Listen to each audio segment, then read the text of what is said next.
Siya yung umaharap sa mga bad spirit. Best part ito ng beef. Meat mat.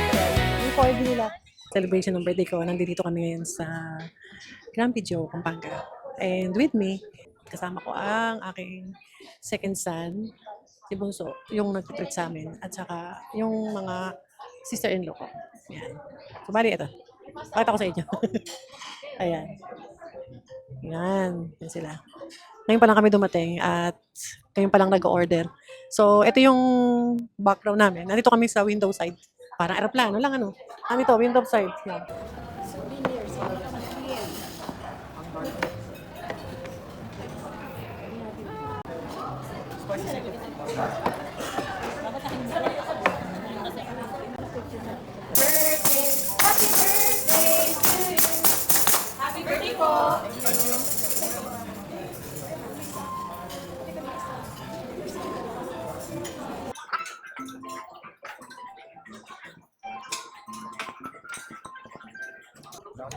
Ayun, sa libula. Wala. Yan, bisa mo. Ito na nga lang. Akin na yung Ito, paano? Kami sa iyo. sige. Point pa din. Video? Ito lang. Gagawin mo lang. Taas mo. Taas mo. Taas mo. Taas. 0.5. Hindi. Taas. Ano lang din? Ayan. It's my birthday. Sige, wala na ikaw, Teddy. Sudah. Itu sa papa. Papasok natin lang. Wala tayo. Sudah. Pasok ko sa pizza. Ano ang chicken? Yung dulo. Kada. Hindi, yung dulo. Hindi, ayun. Nasa gitna. Nasa gitna. Nasa gitna. Ayan.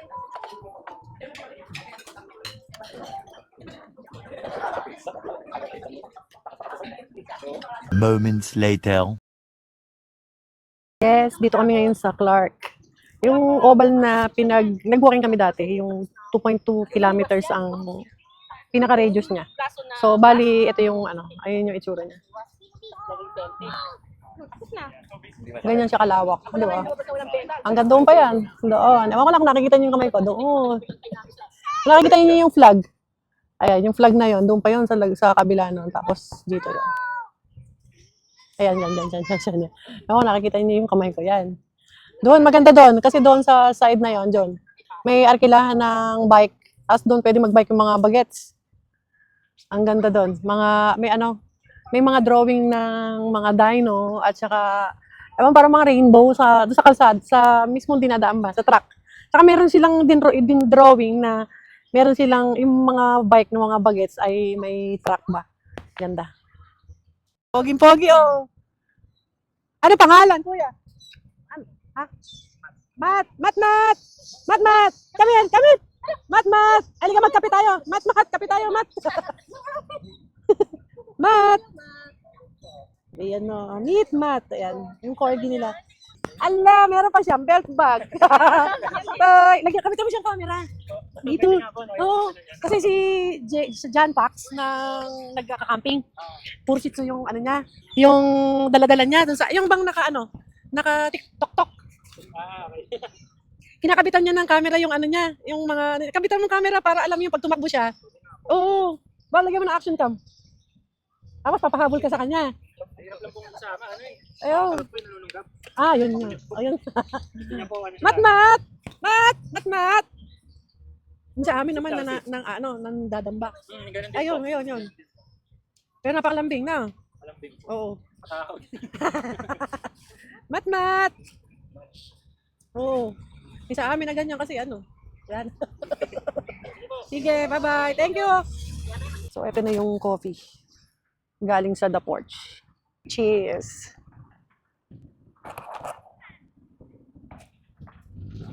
Refreshing talaga. Mainit yung panahon, tapos malamig na kape. Sarap, di ba? So, basta nagpupunta kami dito sa area na to. Talagang nag-coffee kami. O, yun, nag-order ng kape dito sa The Porch. Sec Vince Dizon, baka naman. We support you. Joke lang. Hindi kasi masarap yung kape nila talaga. Kahit hindi let's say sabihin natin hindi sikat hindi celebrity yung may-ari ng coffee shop. Masarap naman yung coffee nila, talagang susupport namin. Gano'n naman kami, kahit hindi sikat, basta masarap, pinupuntahan namin. Gano'n naman talaga, ba't sasayangin yung pera ko dun sa mga pagkain na kahit hindi sikat yung may-ari, di ba? Ba't natin pupuntahan yung, kahit ba sikat sila, pangalan nilang yung ano, pero hindi kayo naman mag-enjoy. Kaya, yung mga dumadaan. Titingnan ako. Medyo makulimlim na. Wala na yung araw, kaya medyo lumalamig na yung panahon dito. Ang ganda. Nakaka-relax talaga dito. Madami-dami na rin yung mga nagse-setup ng kamukha ng ginawa namin. Diba? Mas maganda kasi, mas nakakatipid din. Kasi unang-una, pwede kayong magdala ng sarili niyong pagkain. Hindi nyo kailangan gumastos ng malaki. Basta kaya ano nyo lang, setup nyo lang. Kuha kayo ng pwesto. I-open nyo lang yung mga upuan nyo, yung table nyo. And then, yun. Pwede kayong mag-celebrate ng birthday o anumang okasyon sa family. So, sa ngayon, nag-lunch out kami sa Tio Joe. Sa Grand Pijo pala. Sa Grand Pijo. Kami nag-lunch. And then afterwards, dumiretso na kami dito. Upo kami dito. And then, nag-take out ng coffee sa the porch. Tapos yung dalawang anak ko, ayun, nagpipicturan lang sila. Dito lang sa harap ko, nakikita ko sila. Maganda rin kasi yung picturean dito. O yung mga pwedeng pagpicturean. Pakita ko sa inyo. So, yan. Yan yung mga bahay na pwedeng pagpicturean. Tapos ito yung kalsada. Diyan, actually, hindi naman yung kalsada. Nakikita natin. Ito. Ito yan. Ano yan? Sidewalk. Yung mga nagwo-walking jogging dyan dumadaan. Tapos dun sa baba niyan, kalye.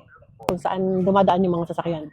So, maganda yung bahay. So, actually, ito yung mga bahay ng mga Amerikano noong araw na, so, ito yung kotse, ayun, yung sasabi ko, ayun, di ba? So, ayan yan. Walking nakapiraso kami dito sa gitna ng, parang oval dito sa Clark. Ayan. Nandito kami sa gitna. Medyo maraming tao. Ang daming tao doon sa kabila. Madami rin tao dito sa kabila. Basta yung kabilang dulo, at saka itong kabilang side, maraming tao. Dulo-dulo. Oh, ayan. Tapos, ayan, nagsisimula nang magkailaw yung lantern. Medyo maliwanag pa kaya hindi nakikita pa yung totoong design ng lantern. Parang peacock. Peacock or phoenix. Yan, yung design niya. Tapos ayan. Ang laki niyan. Since kilala yung Pampanga sa lantern, kaya ayan, giant lantern siya. Dito sa Clark, bukas na lahat yung mga lantern. Ganda. Diba? Ang ganda. Kaso hindi tayo pwedeng tumaan dyan. Kasi nga, basa pa yung pintura. Tsaka may net. Ang ganda. Ayan, ang ganda. Ayun pa rin yung lantern. Say hi! Hi! Hello, hi! Welcome to Clark Park with a lantern. Siya yung umaharang sa mga bad spirit. Totoo yun. Oo. Kaya maganda na sa pintuan siya, malapit Oo. dito. Hindi, bukod nga doon, di ba, dun sa pasyon ni Cristo, naalala mo yung nagpapasa ng krus si Jesus Christ. Di ba siya lagi yung katabi ni Mama Mary? Nung unang pagkadapa ni Cristo, nung sinasalubong siya ni Mama Mary, sino ang escort ni Mama Mary? Si San Juan. Hanggang sa mamatay, sa Ipako. Siya yung nando doon. Kasi si San Juan, tahimik. Tahimik siya, yung sunod lang siya, taga-sunod lang siya. Kaya hindi siya masyadong Ang sabi sa akin, pag unang buklat mo, yun ang inigay sa'yo ni Lord na basahin mo na para maisindihan mo ulit yung binabasa mo. Totoo yun. Kasi nang sa akin yung pinuro. Ito pa pala yun. Pakap na. Kita sila. Pakap na. And so, nandito naman kami ngayon sa Pulilan, Galilee. Cafe Galilee, Pulilan. So, from Clark, diretso kami dito sa Cafe Galilee, Pulilan. So, order lang kami, guys. So, meron silang pika-pika. Katulad nitong crunches. Ito yung balat ng chicken. Kasi ito pa yung ibang mga pika-pika nila. Meron silang twister fries, nachos, fish and fries, messy pizza fries, classic nachos, sisig nachos, cheese and bacon fries. Ayan. And then, crunchos. Ito nga yan. And then, beef quesadillas, chicken quesadillas, truffle fries, at saka umami fries. A few inches later. Ito yung crunchos. Yung nasa picture ka. Beef quesadillas. Bulalo, kare-kare.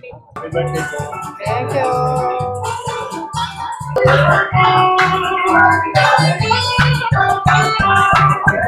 Hintayin niyo yung recipe natin for today's video. And sana ay natutuwa kayo sa mga video natin. Magpapakulo muna tayo ng kanto part ng beef. Nilagyan natin ng star anise at saka salt and peppercorn. So, yan. And then, pagka meron mga, ayan, katulad dun sa gilid na lumulutang, hintayin natin mamaya-maya. Pag lutang yan, sasagapin na natin. O, tatanggalin natin yung mga lutang na yan. And pagka ganyan, dapat mahina lang hinaan na lang natin yung ating apoy. Kung kailan natin hinaan na. Yan kasi pagka kumulo, maghahalo-halo, mahirap sagapin. So, kung mahina lang yung apoy natin, ibabaw lang siya. Ayan, unti-unti maiipon siya sa ibabaw. Kaya madaling sagapin. O, yun ang tip. Yan ang hack ng mga nanay. Yung tinidor. Pagka nagpapalabot. Kaso maliit yung ating saucepan na pinagsalangan. Konti lang naman kasi yung karne kaya sa maliit na lalagyan ko lang niluto. So, hintayin lang natin lumambot. Takpan muna natin at saka yan, pabayaan natin ganyan kumukulo. Hanggang sa lumambot na yung karne. So, i-ready na natin itong ating minced garlic at saka itong ating chopped onion. Isahin natin garlic. Pag ganyan, pwede na natin munang hanguin. Nahanap nila yan pagka nagluluto ako. Nakakasanayan na dito sa amin na naglalagay ng toppings na garlic. So, yan.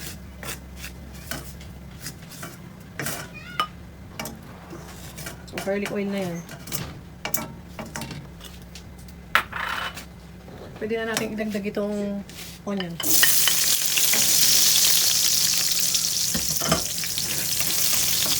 Sunod na natin ng soy sauce.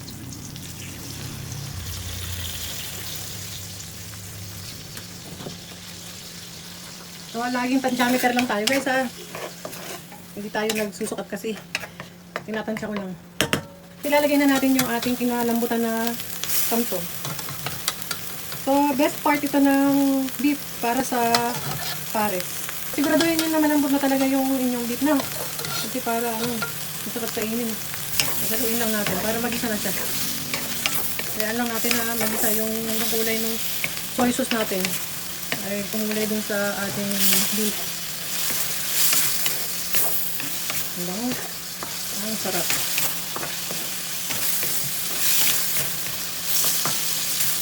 So, naglalagay tayo ng beef cubes. Yan, freshly grind na black pepper to. Mas masarap kasi yung lasa pagka bagong giling ba. Ganda, no? Pagkatapos ito, lalagyan na natin yung pinagpakuluan. So, dapat, gagamit tayo ng strainer.